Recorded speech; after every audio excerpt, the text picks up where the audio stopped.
چنانچہ کتاب العلم میں اسبات علم کے باب میں حضرت داتا گنج بخش علی حجویری علیہ رحمہ نے ایک واقعہ نقل فرمایا ہے. فرماتے ہیں کہ ایک ذمہ دار اپنے مزارے کے گھر گیا اور گھر میں اس کے ماحول کے اندر چلا گیا, اس کے بیوی بچوں کے درمیان چلا گیا. جیسے ہمارے بعض نادان لوگ کہتے ہیں یار ہماری دوستی ہے, ہمارے بہن بھائیوں والا مسئلہ ہے. یعنی اتنی لاپرواہی کا اظہار ہے. یہ ہمارا بہن بھائی والا مسئلہ ہے, وہ بھی غیر یہ بھی غیر, اس کی بیوی اور وہ خود اس کی بیوی میں بچیوں میں مل کے بیٹھ کے کہتے ہمارا گھر والا مسئلہ ہے. یعنی شریعت اپنی گھڑ لی لوگوں نے, شریعت اپنی گھڑ لی.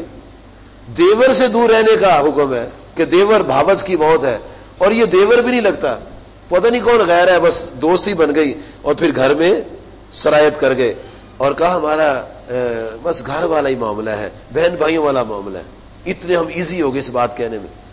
وہ اس کے گھر میں داخل ہو گیا. جب داخل ہو گیا تو اس کی نیت میں فطور آ گیا. جب گرد و نواح کو دیکھا تو فطور آ گیا. دادا صاحب فرماتے ہیں کہ اس نے اس مزارے کو بہانے سے بھیج دیا. اس کی گھر والی سے کہا کہ دروازے بند کر دو. اس نے کہا یہ ہمارا ذمہ دار ہے, سردار ہے, بڑا ہے, تو چلو اس کی مان لو بات. دروازے بند کر دیے. وہ غلط ارادے سے اس کی طرف بڑھتا ہے. اسے کہا ٹھہرو, ایک دروازہ کھلا ہے ابھی, وہ بھی بند کر لو. ایک دروازہ بھی کھلا ہے, وہ بند کرو پہلے. اس سے گرد و نواح کا جائزہ لیا, دیکھا تو سارے دروازے بند تھے. کہا سارے دروازے بند ہیں, کہیں نہیں ایک دروازہ کھلا ہے. ایک دروازہ کھلا ہے, اس کو پہلے بند کرو. اس اللہ کی بندی نے اس کے ذہن و ضمیر کے اندر یہ بات داخل کرنے کے لیے محنت کی ہے. اس کے دل میں خوف خدا ہے, وہ یہ جانتی ہے کہ میرا رب مجھے دیکھ رہا ہے. اب اس کا تصور نہیں بن رہا. وہ مسلمان بھی ہے, مالدار بھی ہے, ذمہ دار بھی ہے, بڑا کچھ ہوگا, لیکن اس کا تصور نہیں بن پڑ رہا کہ کیا کہنا چاہ رہی ہے. کہا ایک دروازہ کھلا ہوا ہے, وہ بند کر لو. بالآخر اس سے پوچھا وہ کون سا دروازہ ہے. تو اس اللہ کی نیک بندی نے جس کے دل میں خوف خدا تھا اور یہ سمجھتی تھی میرا رب مجھے دیکھ رہا ہے, اسے کہا وہ دروازہ کھلا ہے جہاں سے تیرا اور میرا رب مجھے دیکھ رہا ہے. وہ دروازہ کھلا ہے ایسے دروازے سے جس سے تیرا بھی رب دیکھ رہا ہے, میرا بھی رب دیکھ رہا ہے. اگر وہ دروازہ تو بند کر سکتا ہے تو پھر جیسے تیری جرت ہے, اب میں کیا کر سکتی ہوں. تو ذمہ دار بھی ہے, بڑا بھی ہے, اور بڑا ظالم بھی ہے, اور بڑا تیرے پاس زور بھی ہے.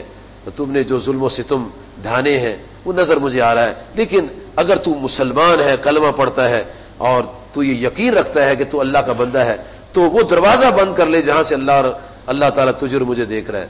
اسے کہا کہ پھر وہ دروازہ تو میں نہیں بند کر سکتا, وہ دروازہ مجھ سے بند نہیں ہو سکتا. وہ کہہ لے مجھ سے بھی بند نہیں ہو سکتا. کہا پھر حیا کرو. تو آپ فرماتے ہیں اس نے ایسی ٹیکنیکل انداز میں, ایسے خوبصورت انداز میں اس پر ترس کھا کے, میں دادا صاحب فرماتے ہیں اس نے رحم کیا اس بندے پر, اس کو برائی سے بچا لیا کہ چلو ہمارا سردار تو ہے نا, تو یہ ظلم نہ کرے. تو اس کے دل کے اندر یہ بات بڑی گہرے انداز میں داخل کر دی کہ رب دیکھ رہا ہے, اور جب تیرا تصور یہ قائم ہو جائے گا پھر تو صحیح ہو جائے گا. اسے کہا یہ دروازہ تو میں نہیں بند کر سکتا. انہوں نے کہا پھر تم باز آ جاؤ. دادا صاحب فرماتے وہ تائب ہو گیا. کب تائب ہوا؟ جب اس کو یقین ہو گیا کہ میرا رب مجھے دیکھ رہا ہے. میں گناہ تب کرتا ہوں جب میں سمجھتا ہوں مجھے کوئی نہیں دیکھ رہا. میں سمجھتا ہوں مجھے طارق صاحب نے نہیں دیکھا, مجھے سلیم صاحب نے نہیں دیکھا, میں یہ سمجھتا ہوں مجھے سہیل صاحب نے نہیں دیکھا, لیکن میں یہ نہیں سمجھتا کہ اللہ تو دیکھ رہا ہے. میں بندوں کو سمجھتا ہوں یہ نہیں دیکھ رہے, سے جو چاہتا ہوں کر لیتا ہوں. جس دن میں یہ سمجھوں گا میرا اللہ مجھے دیکھ رہا ہے تو پھر میں برائی نہیں کروں گا. اور جس دن میرا یہ تصور مضبوط ہو گیا اس دن میری اللہ سے محبت بھی لگ جائے گی. جب میں نے سمجھا میرا محبوب میرے سامنے ہے اور میں نے اس کو اپنا دوست بنانا ہے, اس سے پیار کرنا ہے, تو پھر مجھے آداب تو دیکھنے ہوں گے نا. اور پھر جو میری اللہ سے محبت ہوتی چلی جائے گی تو میں اس کی بات کو مانتا جاؤں گا, تو میں اس کی بات کو مانتا جاؤں گا. جو اس کی محبت، اس کے ساتھ میری محبت بڑھتی جائے گی، تو اس کی بات میں مانتا چاہے. جتنی میں آج اب بات مان رہا ہوں نا، اتنی مجھے اس سے محبت ہے.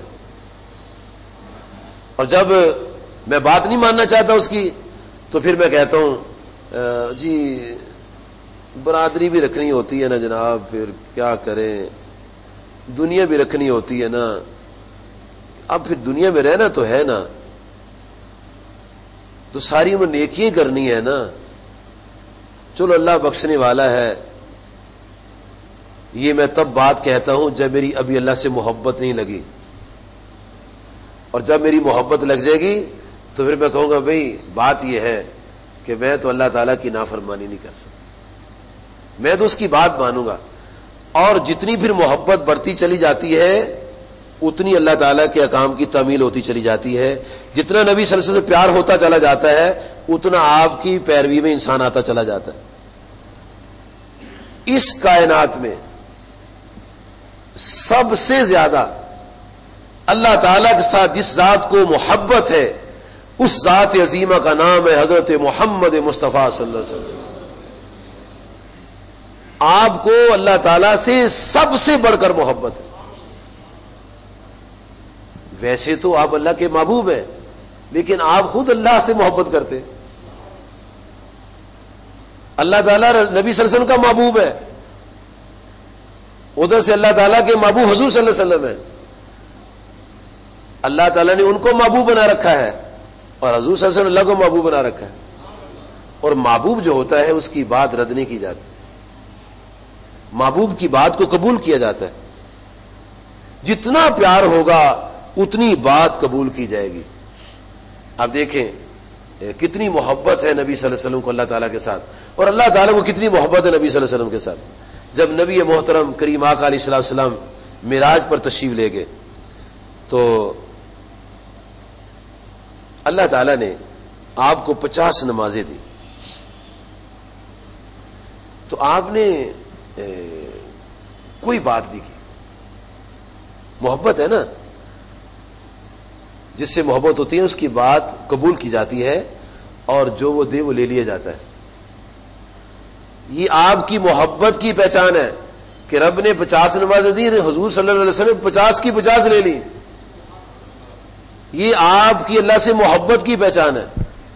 اور یہ ہمیں سمجھانے کے لیے ہے کہ جب تمہیں اللہ سے محبت ہو جائے گی، جو اللہ فرماتا ہے تم وہ کرنا شروع کر دو گے. جب اللہ تعالیٰ سے کامل محبت نہیں ہے نا، تو پھر اپنی مرضی کرتے ہیں، کہتے چلو یار کر لیں گے، ابھی بڑی زندگی ہے یار، ابھی بڑا موقع ہے، چلو انسان ہے خطا کر جاتا ہے، چلو یار خوشی کا وقت ہے، چلو کوئی بات نہیں ہے، چلو یار کوئی. یہ پھر یہ باتیں تب ہوتی ہیں جب صحیح محبت نہیں ہوتی. جب صحیح محبت ہوگی تو پھر پتہ کیا ہوگا؟ پھر جناب علی کرم اللہ وجہہ کی طرح جب تکبیر تحریمہ کے لیے ہاتھ اٹھیں گے تو پوچھا جائے گا اے علی کرم اللہ وجہہ آپ تکبیر تحریمہ کرتے ہو تو اس وقت کیا نظریہ ہوتا ہے؟ تو فرماتے ہیں نظریہ یہ ہوتا ہے شاید آخری تکبیر تحریمہ ہے، اگلا رکوع اگلا کام کرنے کا اگلا رکن ادا کرنے کا موقع ملنے کے نہیں ملنا. مالک کا حکم ہے جب چاہے لے جائے. جتنا قرب ہوتا جائے گا، جتنی محبت بڑھتی چلی جائے گی، اتنا اللہ تعالیٰ کی طرف سے اعمال کے اندر ایک نور پیدا ہوتا چلا جائے گا. اب نبی صلی اللہ علیہ وسلم نے وہ 50 کی 50 قبول کر لی، کیونکہ محبوب کے تحفے کو نہ کم کیا جاتا ہے اور نہ ہی رد کیا جاتا ہے، جیسا ملے ویسا قبول کیا جاتا ہے. اچھا جب واپس آئے تو موسیٰ علیہ السلام نے کہا یہ تو زیادہ ہے. تو آپ نے یہ نہیں کہا، کوئی بحث نہیں کی کہ تمہیں کیا خبر ہے، اللہ نے جب 50 دیے تو ٹھیک ہے. کہا واپس جائیں. جب واپس گئے اب شان محبوبیت کے ساتھ واپس گئے. جب شان محبوبیت کے ساتھ واپس گئے تو کہا مولا کریم موسیٰ علیہ السلام کہتے ہیں یہ 50 نماز زیادہ ہے. کوئی محبوب علیہ السلام کوئی بات نہیں، کم کر دیتے. اب اللہ نے اپنی محبت دکھائی اور ایسی محبت دکھائی کہ 50 کی 5 کر دی. انہوں نے محبت دکھائی کہ 50 لے لی. ادھر جب موسیٰ علیہ السلام نے سفارش کی تو محبت دکھائی 5 کر دی. اور جب 5 کر دی تو پھر رب کائنات نے مزید محبت ظاہر فرما دی. اے محبوب علیہ السلام ہم نے تو 50 مقرر فرمائی تھی، اب کی شان محبوبیت ہے، کلیم اللہ کی کلی شان کلیمی، آپ نے 5 کرا لی ہیں. لیکن میری محبت جو ہے اب یہ فیصلہ کر رہی ہے کہ آپ کے امتی پڑھیں گے 5، میں ثواب 50 کا عطا فرماؤں. یہ محبوب اور محب کی محبت کا ایک ثمرہ دیکھو کیا ہے. تو جتنی محبت ہو جاتی ہے نا محبوب کے ساتھ، پھر اتنا دل کرتا ہے محبوب کی بات کو ماننے کا. اسی لیے خالق کائنات نے قرآن مجید فرقان حمید میں ایک مقام پر سورۃ البقرہ کی آیت نمبر 222 میں ارشاد فرمایا ہے، ان اللہ یحب التوابین و یحب المتطہرین. اللہ کریم فرماتا ہے بے شک میں اللہ سچی توبہ کرنے والوں سے محبت کرتا ہوں. انہوں نے پہچان لیا ہمارا مالک اللہ ہے. جب مالک اللہ مان لیا تو اللہ نے بھی پیار کیا کہ تم نے مجھے مالک مان لیا، میں نے تجھے پیار کر لیا. اور اللہ تعالیٰ پیار تب کرتا ہے جب کوئی آدمی نبی صلی اللہ علیہ وسلم کے سانچے میں ڈھل جاتا ہے، اور جب آپ کے سانچے میں آئے گا تو پھر توبہ کر لے گا. میرے پیارے بزرگوں دوستو، ہم معصوم نہیں ہیں، ہم سے قدم قدم پر گناہ ہوتے ہیں. تو اللہ تعالیٰ نے ہر توبہ کرنے والا کا نظام اپنی کتاب میں بیان فرمایا ہے. اور وہ لوگ جو پبلک کے لوگ ہیں وہ جب توبہ کرتے ہیں تو اللہ تعالیٰ ان کو تائب کہتا ہے، ان کو تائب کہتا ہے کہ انہوں نے توبہ کر لی، تائب ہو گئے. اور جو لوگ اللہ کے ولی بن جاتے ہیں انہیں اللہ تعالیٰ منیب کہتا ہے. جی منیب وہ ہوتا ہے جو اللہ تبارک و تعالیٰ کی طرف رجوع کرنے والا، ایسا رجوع کرنے والا ہوتا ہے کہ جس رجوع کی برکت سے اللہ پاک اس کو اپنا دوست بنا لیتا ہے. یہ تائب ہونے کے بعد دوسرا درجہ یہ نصیب ہوتا ہے. اور مخلوق میں صرف 2 درجے ہیں بس، ایک تائب اور ایک منیب. ایک درجہ اواب کا، یہ اواب کا درجہ صرف انبیاء کے پاس ہے. اللہ تعالیٰ نے چند انبیاء کا ذکر کرتے ہوئے ارشاد فرمایا وَاذْكُرْ عَبْدَنَا دَاوُودَ ذَا الْأَيْدِ إِنَّهُ أَوَّابٌ. اللہ تعالیٰ فرماتے ہیں محبوب علیہ السلام، میرے پیارے محبوب بندے، میرے مقرب بندے، میرے نعمتوں والے بندے. دیکھ لو اللہ تعالیٰ اپنے پیاروں کا کیسے ذکر کرتا ہے. فرمایا کہ عبدنا داؤد ذا العید، میرا بندہ نعمتوں والا. بعض اوقات وہ آدمی جسے قرآن مجید نہیں آتا، جس کو دین کی سمجھ نہیں ہوتی، وہ کہتا ہے یار سارے ایک جیسے ہی ہوتے ہیں، جو بڑا ہے وہ بڑا بھائی ہے، چھوٹا چھوٹا بھائی ہوتا ہے، سارے بندے ایک جیسے ہوتے ہیں. اللہ تعالیٰ نے سب بندوں کو ایک جیسا نہیں قرآن پاک میں فرمایا. ان کو ذا العید فرمایا، یہ نعمت والے بندے فرمایا. پھر جناب داؤد علیہ السلام اور سلیمان علیہ السلام کا ذکر فرمایا.